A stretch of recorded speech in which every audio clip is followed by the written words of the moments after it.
दूसरा हुआ, तीसरा हुआ।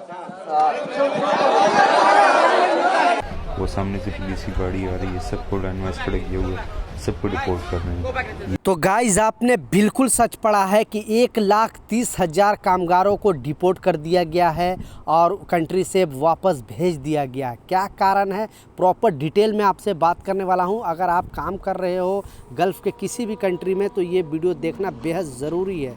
3 इंपॉर्टेंट खबर सामने आ रही है, तीनों अपडेट के ऊपर आपसे बात करने वाला हूँ। 2-3 मिनट का वीडियो है, लास्ट तक ज़रूर देखना ताकि आपको पूरी जानकारी मिले।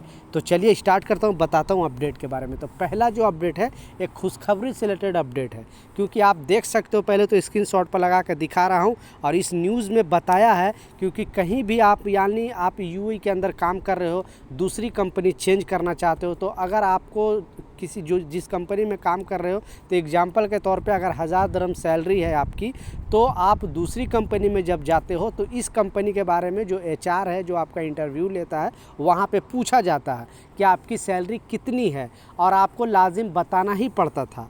लेकिन अब एक नया अपडेट आ रही है, इसमें बताया जा रहा है कि आपको अपने मर्ज़ी के हिसाब से आप चाहो तो स्किप भी कर सकते हो। यानी जो भी इंटरव्यू लेने वाला है वो अगर आपसे पूछता है कि आपको जो पहले कंपनी, जिस कंपनी में आप काम कर रहे थे, आपको वहाँ पे सैलरी कितनी मिल रही थी, तो पहले क्या था कि कंपलसरी इस बात को जवाब देना ही था। लेकिन फिर एक सर्वे आया, जैसा मैं स्क्रीनशॉट पर लगा कर दिखा रहा, खलीफ टाइम्स में जस्ट ये अभी का न्यूज़ है, और इसमें बताया जा रहा है कि अगर कोई कंपनी या कोई एचआर आपसे इस तरह का चीज़ पूछ रहा है तो आप बिल्कुल जवाब नहीं दे सकते हो और बोल सकते हो कि इसकी मतलब इस बात को आप टाल सकते हो। अब इस कारण से जो इंटरव्यू करने वाला है वो आपको फेल नहीं करेगा, क्योंकि इसमें देखा गया है कि बहुत सारे लोगों को कम सैलरी मिल पाती है, यानी जो आप डिज़र्व करते हो वो भी नहीं, क्योंकि आप सैलरी बता देते हो, जैसे कि आप 1000 दिरहम अगर बता दिए तो वो लोग क्या करेगा कि 100 दिरहम ज़्यादा एक्स्ट्रा करके दे देगा या 200 दिरहम एक्स्ट्रा कर देगा। आप ये नहीं कर सकते हो कि 1500 दिरहम या 2000 दिरहम का आस नहीं कर सकते, क्योंकि आपने स्टार्टिंग में सैलरी बता दी है। तो बहुत सारे जो इंटरव्यू लेने वाले हैं वो अब इस तरह का सवाल नहीं पूछेंगे, क्योंकि एक नया अपडेट आया था और इसमें बताया गया है कि कोई भी इंटरव्यू लेने वाला इस तरह का जो भी यूएई में काम करते हैं उसको परेशान नहीं कर सकता, इस तरह का सवाल नहीं पूछ सकता। हाँ, अगर पूछ दिया तो आपकी मर्जी है, चाहो तो आप जवाब नहीं भी दे सकते हो और उस पर आप पर एक्शन नहीं लिया जाएगा। पहला। दूसरा जो अपडेट है इसमें बताया गया है, पहले स्क्रीनशॉट पर ये भी लगाकर आपको दिखा रहा हूँ क्यों, ताकि आपको बिलीव और विश्वास हो जाए, नहीं तो बहुत सारे लोगों को दिमाग में बैठ जाता है कि गलत न्यूज़ है, फेक न्यूज़ है, झूठ न्यूज़ है। क्योंकि इस सर्वे में बताया गया है, और ये सारे कंपनी जो है वो एक सर्वे कराई, और इसमें आपको अभी आने वाला दिन में कोई नया कानून शायद इसमें बन सकता है। लेकिन इसमें बताया जा रहा है कि 100 लोगों का अगर सिलेक्शन होता है, एग्जाम्पल के तौर पे अगर किसी भी कंपनी में 100 लोगों का सिलेक्शन होता है तो 30 ऐसे लोग का सिलेक्शन हो जाता है जो जिस काम के लिए चाहती है कंपनी, जिस काम के लिए आउटपुट जितना निकालना चाहती है वो नहीं निकल पाती है। इस तरह से सारे कंपनी का ये आरोप है कि जब हम किसी भी वर्कर का या जो भी कामगार है उसका इंटरव्यू लेते हैं तो उस टाइम तो वो सही बात करता है, सही चीज़ हर चीज़ जवाब देता है। लेकिन जब हम जो आशा करते हैं, जो हम उम्मीद करते हैं कि हमें इतना आउटपुट निकले या कंपनी को इससे इतना बेनिफिट होनी चाहिए, तो ऐसे 100 में से 30 लोग बेकार का सिलेक्शन हो जाता है। तो आई डोंट नो, लेकिन आने वाला दिन में शायद इस पर कोई कानून बने। लेकिन ये नया अपडेट आया था तो मैं सोचा आप लोगों के साथ शेयर करूं, ताकि आपको पहले से इसके बारे में, कानून के बारे में पता चल सके।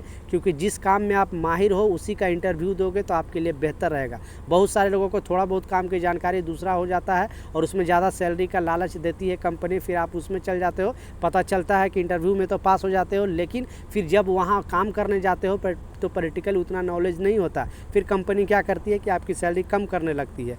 इसलिए जो काम में आपको नॉलेज है वही काम आप करें तो आपके लिए बेहतर रहेगा। लास्ट जो सबसे इम्पोर्टेंट अपडेट है, आपने बिल्कुल सच पढ़ा है कि 1,30,000 लोगों को डिपोर्ट कर दिया गया। थोड़ा दिन पहले यूएई के अंदर भी शॉर्ट वीडियो में जैसे आपको दिखाया कि बहुत सारे लोगों का इमरेत आईडी चेक हो रहा था, क्योंकि जब वीज़ा माफ़ी प्रोग्राम शुरू होने से पहले, क्योंकि इस तरह का चेकिंग चला, उसके बाद यूएई गवर्नमेंट ने वीज़ा माफ़ी प्रोग्राम निकाला और इस नियम के तहत जिनके ऊपर जितना भी जुर्माना था सारे माफ़ कर दिया गया है। जो अपने कंट्री वापस जाना चाहते या तो वापस चले जाएँ, और नहीं तो यहाँ पर जिसका वीज़ा लग रहा है, किसी कंपनी का वीज़ा आपको मिल रहा है, लग रहा है, तो आपका सारा जुर्माना होकर अनलीगल से आप लीगल हो सकते हो। तो दूसरा जैसा मैं बताया, इसमें एक न्यूज़ आया, खलीज टाइम्स में भी आया है, गल्फ़ न्यूज़ में भी आया है, और ये कुवैत से एक बहुत बड़ी खबर आ रही है और बताया जा रहा है कि पिछले 4 साल के अंदर, जैसा मैं स्क्रीनशॉट पर आपको लगा कर दिखा रहा हूँ, पिछले 4 साल के अंदर 1,30,000 लोगों को डिपोर्ट कर दिया गया है। कारण बताया जा रहा है, एक कंपनी से दूसरी कंपनी में छोड़कर काम चले जाते हैं, या फिर जैसे बोलते हैं लोकल भाषा में खल्ली बल्ली हो जाते हैं, या विदाउट वीज़ा के काम करने लगते हैं। तो इस तरह से जो कुवैत गवर्नमेंट है वो एक अपडेट जारी करके बताई है कि टोटल जो हमारा यहाँ से डिपोर्ट किया गया है 1,30,000 लोगों को डिपोर्ट कर दिया गया है, और इसमें ज़्यादातर इंडियन लोग हैं, क्योंकि अभी भी कुवैत में ज़्यादातर इंडियन ही काम करते हैं, उसके बाद पाकिस्तानी, उसके बाद बांग्लादेशी है। तो आप गल्फ़ पे किसी भी कंट्री में काम कर रहे हो तो बिल्कुल आप लॉ का उल्लंघन ना करना, नहीं तो बहुत बड़ी मुसीबत में पड़ सकते थे। पहले छूट दे दिया जाता था, लेकिन अब सारे कंट्री में, Oman, Qatar, Saudi, Bahrain, Dubai, हर जगह पे रूल को कड़क कर दिया गया है, और जिस कंपनी का वीज़ा है उसी कंपनी में आप काम करो। वीज़ा एक्सपायर हो जाता है तो अपने कंट्री वापस चले जाओ, नहीं तो इस तरह का अगर हरकत करोगे तो बहुत बड़ी प्रॉब्लम में फंस सकते हो, फिर दोबारा उस कंट्री में आपकी एंट्री नहीं होगी। तो ये कुछ अपडेट था, ये कुछ जानकारी था, मैं सोचा आप लोगों के साथ शेयर करूं। कुछ सवाल है नीचे कमेंट सेक्शन में ज़रूर पूछें, मैं ज़रूर आपको रिप्लाई करूंगा। मिलता हूं नए अपडेट के साथ, नई जानकारी के साथ। जब तक जय हिंद।